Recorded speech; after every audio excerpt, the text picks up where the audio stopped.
And now you see we connect the DMX cable to this. Can you see?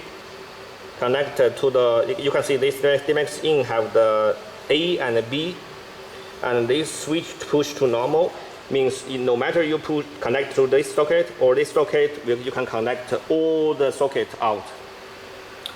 See, I connected to the A, this connect to the B, this all had the signal. Can you see? I control the light color change. Can you see?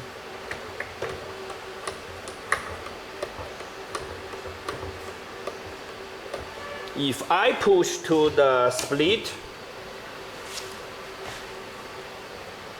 you can see here the A is off because you connected to the B, and the B group indicator lamp is on, and you push the DMX controller, then the light no response. If you want, because this socket connected to the A, if you want connect to the A, you connect to the A socket, connect to the A socket. Now, one moment.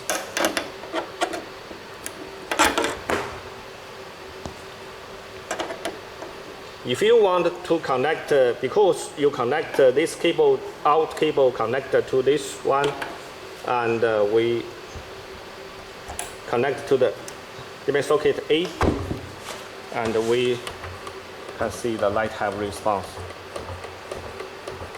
So be careful the split switch and this voltage switch.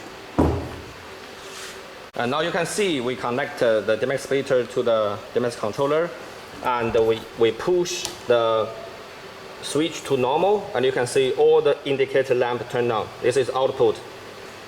I connect to the A, or we connect the DMX in cable to the B.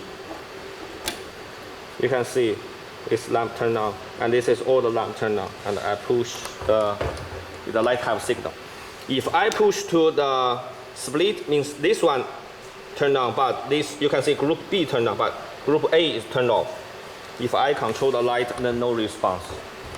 No response.